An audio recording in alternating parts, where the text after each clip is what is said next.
IELTS Writing Academic Task 1, Part 4.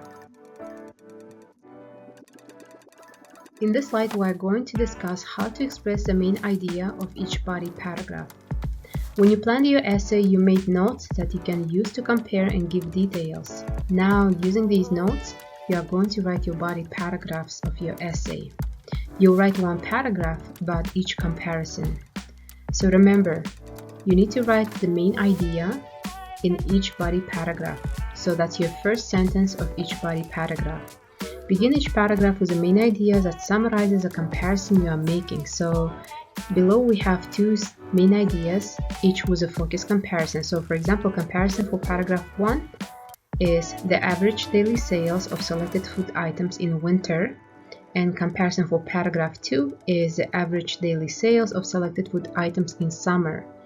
Which means when you are going to write your body paragraphs, your first body paragraph is going to be only about winter time, and your body paragraph 2 is going to be summertime. So you have to compare them.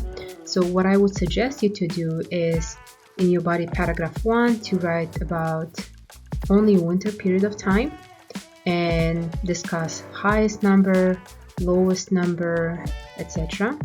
And in body paragraph 2, compare your summer to winter and how in summer maybe some certain items were more popular than the others. So you'll compare summer to winter in your body paragraph 2.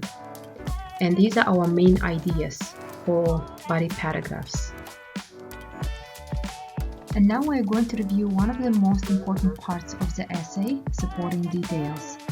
The main idea of each body paragraph is always followed by details that support it. A lot of times you can see supporting details as our examples after the main idea. Try to use your own notes about details to write statements that support the main idea. On the following slide, look at how the notes for the first comparison on the graphic have been turned into the supporting details of a paragraph. And now we are going to discuss how to put the main idea and details in one paragraph. So here I have a sample plan for you about body paragraph 1. As you see, I use my notes and I'll show you how using these notes I wrote my body paragraph 1. So my topic here was the average daily sales of different food items in winter. And as you see, in winter is underlined because now I'm only focusing on the winter period of time. Important details that I had was the highest number of sales, which was hot coffee 75, second highest number of sales soup 50, next number of sales salad and ice cream, they were about 25 each, and lowest number of sales iced coffee, which was almost zero. And here I have sample body paragraph, main idea. So this is the first sentence of my body paragraph, and I started like this. Certain food items had much higher sales than others in the winter. So I only talk about winter, remember. So supporting details would look like this. Hot coffee had the highest number of sales with an average of 75 servings sold daily. The item with the second highest number of sales was soup, with an average of 50 servings sold daily. Salad and ice cream had average daily sales of 25 servings each, and iced coffee had the lowest number of sales with close to 0 servings sold daily. As you see, I use the information above, so I had my plan and I turned it into sentences. But remember, your body paragraph, the first sentence of your body paragraph has to begin with the main idea.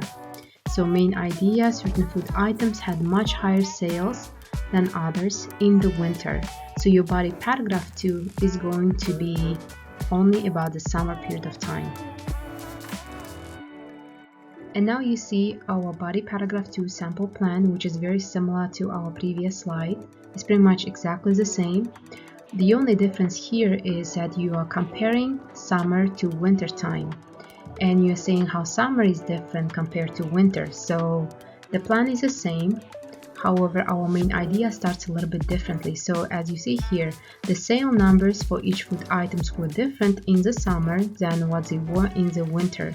So as you see here, I compared summer to winter. And then we have supporting details, the same, so you can use the words such as increased, decreased, and I'm going to read here for you. Iced coffee sales rose significantly to an average of 40 servings sold daily.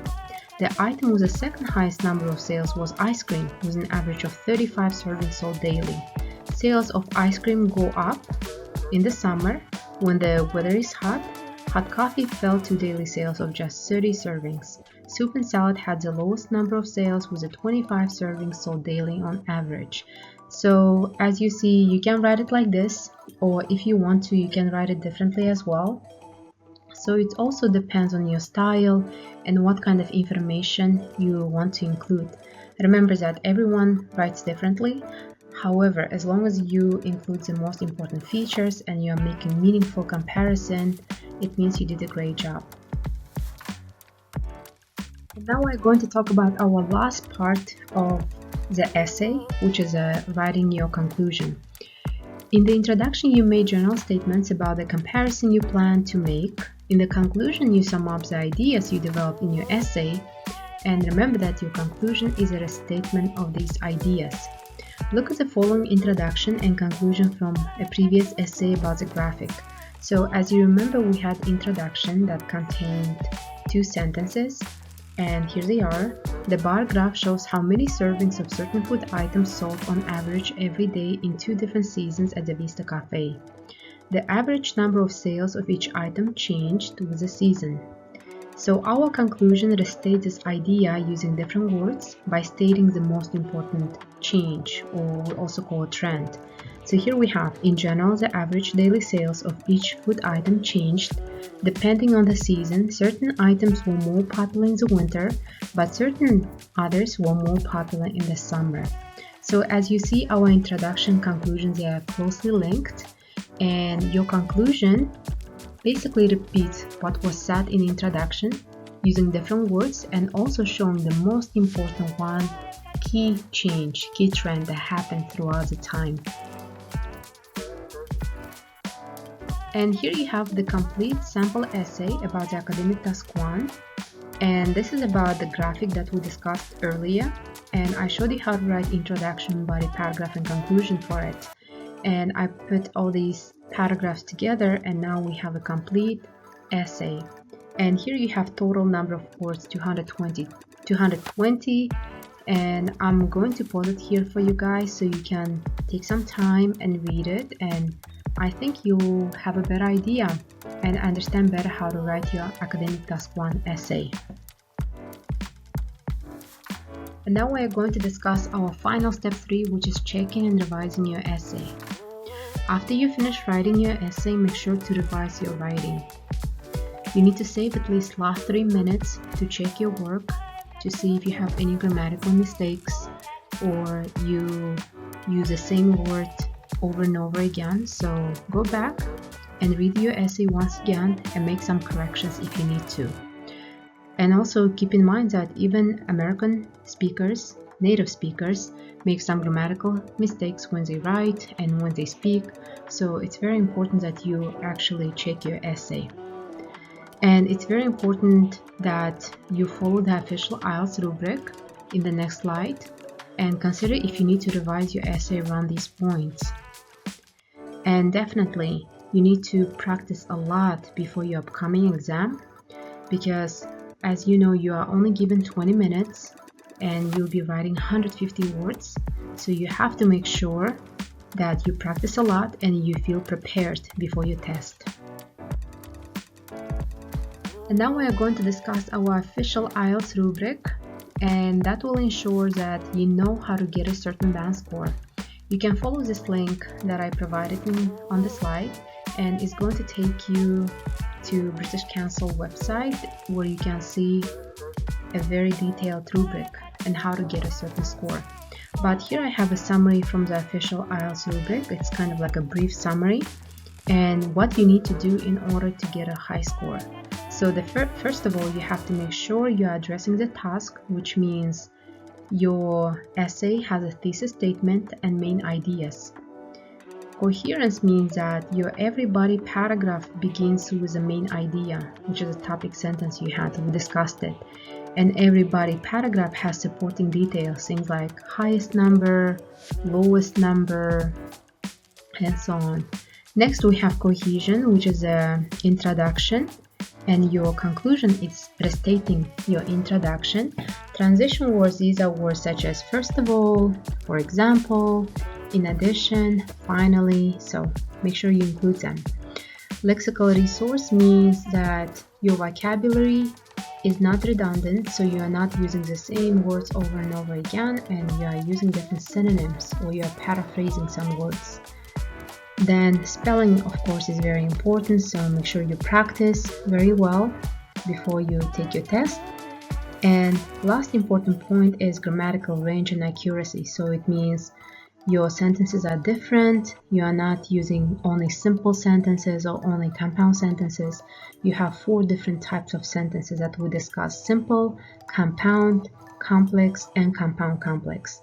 And accuracy is that you feeling confident when you are using your vocabulary and tenses. So do not use grammar or vocabulary words that you're not sure about. It's better to keep it simple instead of making big grammatical mistakes.